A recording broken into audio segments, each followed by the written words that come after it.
The development of the automobile built upon the transport revolution started by railways. And like the railways, introduced sweeping changes in employment patterns, social interactions, infrastructure and goods distribution.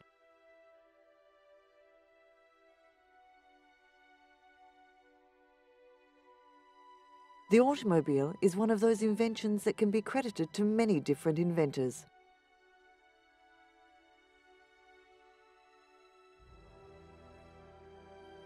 The first horseless carriages, as these vehicles were known in the 18th and 19th century, were propelled by steam, the high-tech propulsion method of its day.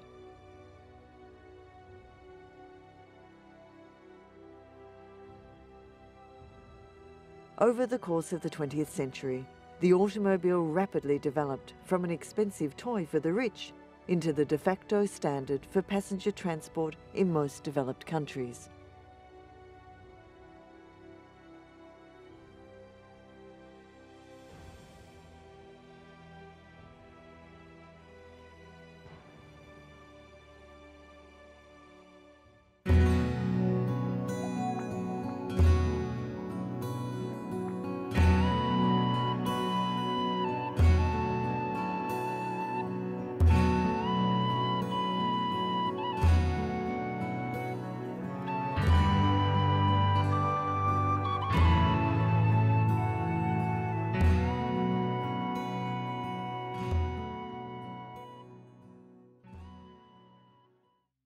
Rich people rode, poor people walked. Horses, carriages, bicycles and cars. That's the way it was. Since the earliest days, motoring has never been exactly cheap. At first, it was only the wealthy and the brave who could afford to dispense with their horse-drawn carriages and take up with the infernal combustion engine. But transport continued to be defined by money. The wealthy rode or flew, the poor walked or pedalled. Then Mr. Ford came along and revolutionized the world. He drove the first Ford car in 1896 and started building the iconic Model T in 1908. He doubled wages, gaining the expertise of the best mechanics. He invented the moving production line, and he forced down the cost of entry into motorcar ownership. The first Tin Lizzies cost $825, but 8 years later, the price was $360. By 1918, over half the cars in America were Model Ts, and when production stopped in 1927, over 15 million had been built, a record which stood for over 45 years.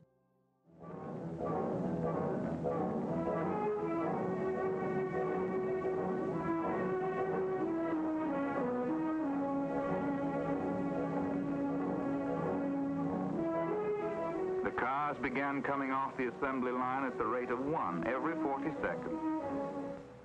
By 1932, Ford was manufacturing 1/3 of all the world's cars. One Boston motor car dealer was heard to suggest that the Model T was invented to keep poor people out of good cars. In reality, the Model T made motoring accessible to the masses and made the exotic machines of the wealthy attainable to anybody who worked hard, married well, or got lucky. Henry Ford was once quoted as saying that the Model T would be available in any colour you like, so long as it's black. Europe wasn't lagging behind America, although none of the car makers there managed to rival Ford's remarkable influence on mainstream American culture. Louis Renault was the youngest of 5 children in a wealthy French family. After his army service, he built a 4-wheeled small car equipped with one of his inventions, a 3-speed gearbox with reverse. The first little car, the Renault Type A, made Louis Renault a manufacturer. When he won a bet with friends that it could drive up a steep street in Montmartre, he received 12 orders for the car. In 1905, Renault became a mass producer, with an order of 250 taxicabs. In 2 years, there were more than 1,500 Renault taxis on the streets of Paris, and more were exported to London, New York, and Buenos Aires. In contrast, Citroën came along much later, 1919, but founder André Citroën had previously made gears and hand grenades during World War I. He was greatly influenced by Henry Ford's production methods, and in 1934, Citroëns were among the first front-wheel drive cars. The 1948 model was not much praised by the specialised press. They said, "What kind of car is this? It's grey. It's really weird." It's true that it was sort of a UFO in the car industry at the time. It was at the Paris Motor Show in 1948 that Citroën first introduced their low-cost car. For almost half a century, the 2CV revolutionised the French car industry and became a major part of the country's culture and way of life. The first 2CV was created in 1939, right before the Second World War, but only made its public debut in Paris. It was the oddest car ever presented at the show. It had only one headlight, no starter motor, and very loose suspension, which made it jump on bumps. It looked more like a tin can than a car. The 2CV was very cheap and designed for the countryside. Originally, it was made to replace a farmer's horse and cart. This meant the car was solid, almost indestructible, and able to transport 4 people and a crate of eggs across a freshly ploughed field without breaking the eggs. Its cheapness and practicality appealed to low-income families who could finally afford to buy a car. So the public responded well, and very soon, 2 years after its introduction, there was a waiting list of 2 years to get one. Altogether, more than 5 million 2CVs were produced. But in 1989, production stopped in France. 1 year later, in July 1990, the only remaining production line in Portugal also stopped.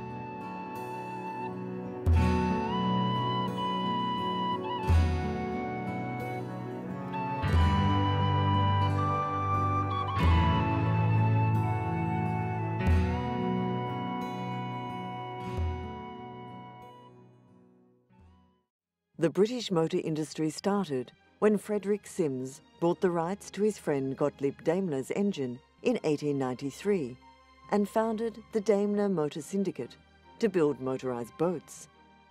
In 1895, Henry Lawson bought Sims' interest in the engine, realising its potential for land use. Vehicle development in the UK was hard because 19th century laws, known as the Red Flag Act, restricted the use of mechanically propelled vehicles on the public road. A man with a red flag had to walk ahead and warn people, especially those with horses, that a motorised carriage was coming, effectively limiting the car's speed to a walk and therefore much slower than a horse-drawn carriage. In 1895, as one of many attempts to promote his schemes, Lawson and Frederick Sims founded the Motor Car Club of Britain. He and the club organised the first London to Brighton Emancipation Run in November 1896 to celebrate the relaxation of the Red Flag Act, marking the start of a motor industry in Britain. Early British vehicles relied on developments from Germany and France, but by 1900, the first all-British four-wheel car was designed and built by the Wolseley Sheep Shearing Company, later the Wolseley Motor Company in Birmingham. Herbert Austin had lived and worked in Australia for 9 years, transferring back to the UK with the company. He remained on the board until 1933. In 1905, Austin resigned from the Wolseley Tool and Motor Company, taking some of the senior staff with him, and in 3 years, Austin was producing 17 different models. By 1913, Henry Ford had built a new factory in Manchester and was the leading UK producer, building over 7,000 cars that year. Roads quickly overflowed and the dream of effortless personal transport dissolved into a reality we still have today, the traffic jam.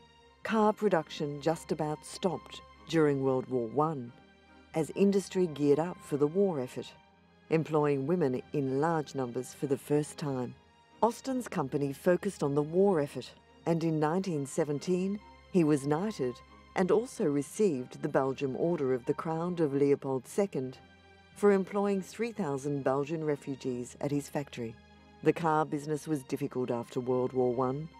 Austin was close to bankruptcy in 1921, and a receiver was appointed. The Baby Austin was launched in 1922 and offered for sale at £225, putting it within reach of customers who had never previously owned a car.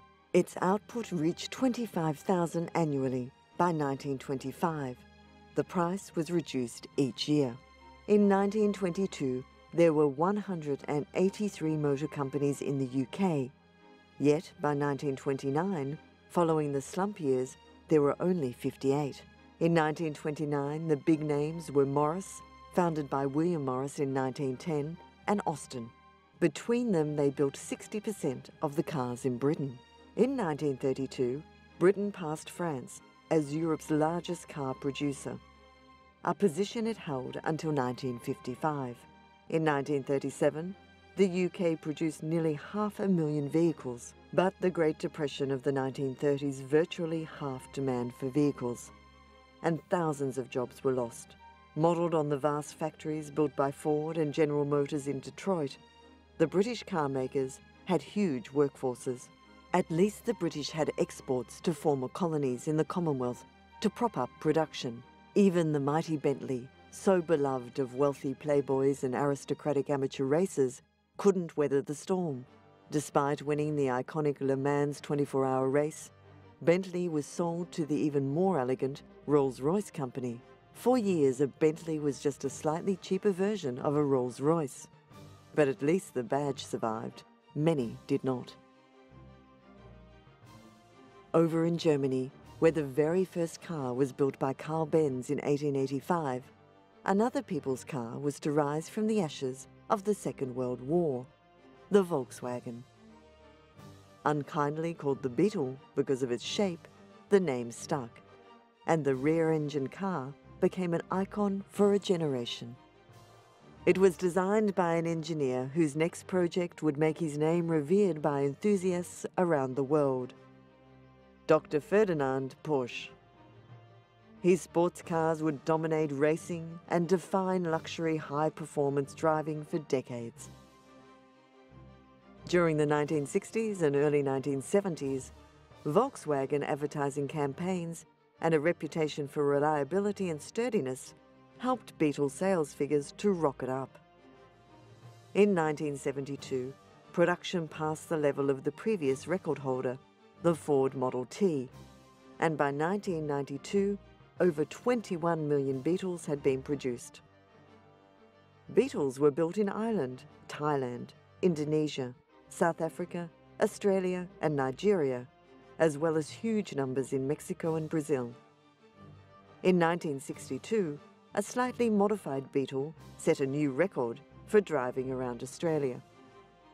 The Beetle is popular with customers throughout the world, not only because it's cheap and easy to work on, but because the body can be personalised or even removed entirely to make sun-loving beach buggies and off-road races. A whole generation, thousands of racing drivers started their quest to reach Formula One in single-seated Formula V races using Beetle engines, wheels, brakes and suspension. Another German manufacturer that was resurrected from the ruins of World War II was NSU, who built motorcycles and scooters and made the natural progression to small lightweight cars. The Prince was built in large numbers between 1957 and 1973. The early cars were noisy and slow, but improvements were made throughout the Prince's 16-year life cycle.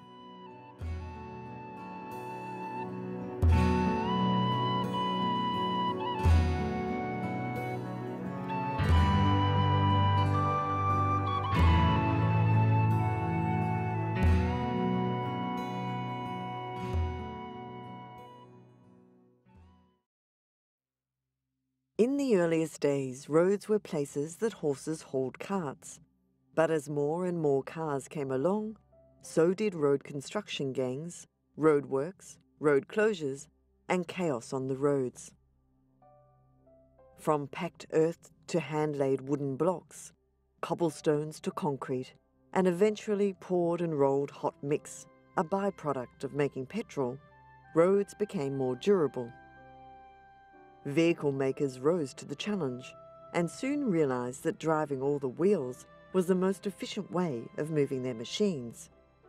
The first four-wheel drive was made in Amsterdam in 1903, but some car drivers wanted to go further than the roads permitted, and in weather that would defeat most cars, so owners had their vehicles fitted with skis and moving link tracks like chains that became common on military and earth-moving machines. One of the first four-wheel drive systems was designed for a steam engine, before cars were even invented. But the robust all-wheel drive truck built by Marmon Harrington was quickly adapted to military use. Explorers and commercial interests saw improved all-terrain vehicles as the way to conquer vast and inhospitable areas like the Sahara Desert.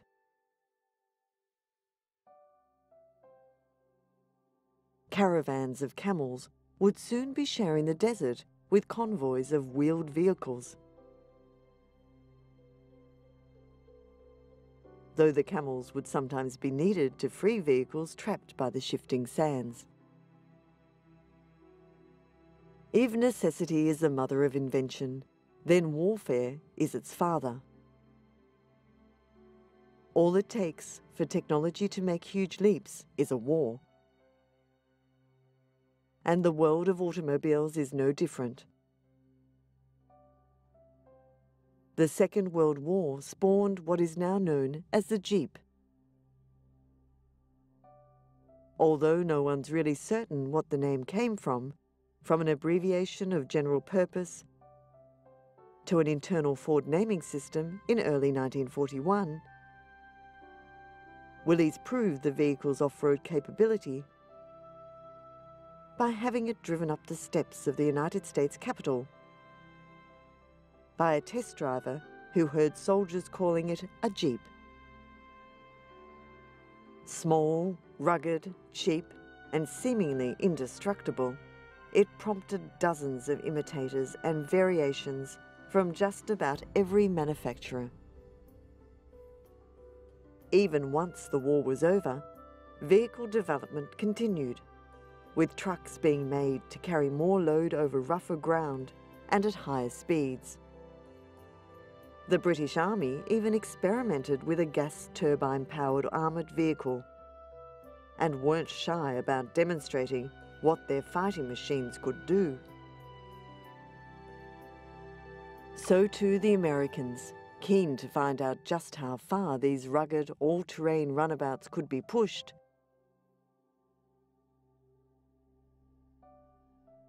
and all in the complete absence of any kind of driver protection or safety equipment.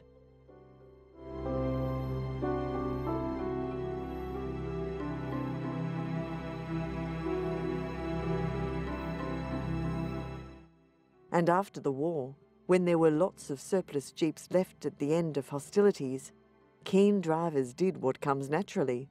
They raced them. This is probably the only time in motorsport where a dog is allowed to be carried as a passenger, and where you are encouraged to soak your rivals.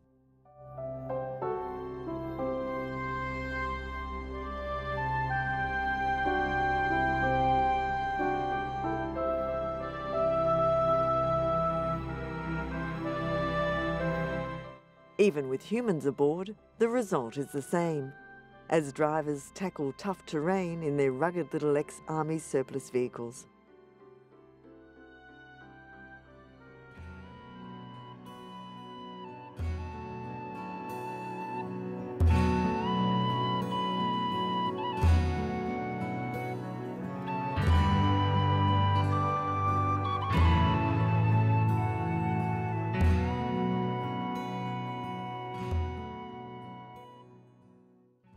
modern developments have seen the switch from combustion to electric engines. One concept is the Twizy, which boasts a flowery exterior and a futuristic cockpit, 4 wheel covers, pearlescent white paint, and luminous matrix displays that act as headlights and taillights, and can create smileys to tell other drivers what you think of them. An urban vehicle for city dwellers, the Twizy, 2.3 metres long and 1.13 metres wide, and carries 2 people in tandem. Power comes from a small 15 kilowatt electric motor connected to lithium-ion batteries under the seats, giving the 420 kilogram Twizy the performance of a 125cc motorbike with a range of 100 kilometres and a top speed of 75 kilometres an hour. There are no doors, but the whole body of the Twizy acts as a safety cell, and there are side airbags. The Zoe ZE concept targets motorists who own more than one car and who are looking for a compact electric vehicle capable of meeting day-to-day needs, such as the school or work run. Like most concept cars, Zoe has some odd touches. A L'Oreal button injects soothing particles into the cabin to hydrate the 4 occupants' skin, and its interior can change colour. Zoe is 4.1 metres long, rides on 21-inch wheels, and is powered by a 70 kilowatt electric motor. In Renault's view of the electric car world, the driver has 3 options when it comes to filling up on energy. A standard charge takes between 4 and 8 hours via a charging socket on the outside of the vehicle. A quick charge in 20 minutes using the same socket at specific charging points or their exclusive quick drop system. 3 minutes at a rapid battery exchange station. Renault has put 4 electric concept cars on the menu in recent years, vehicles it intends to bring to full production by 2012. Man is a fortunate species. Over thousands of years, our intelligence has given us tools and technology, art and science, society and civilization. We now possess a treasure house of man's great achievements.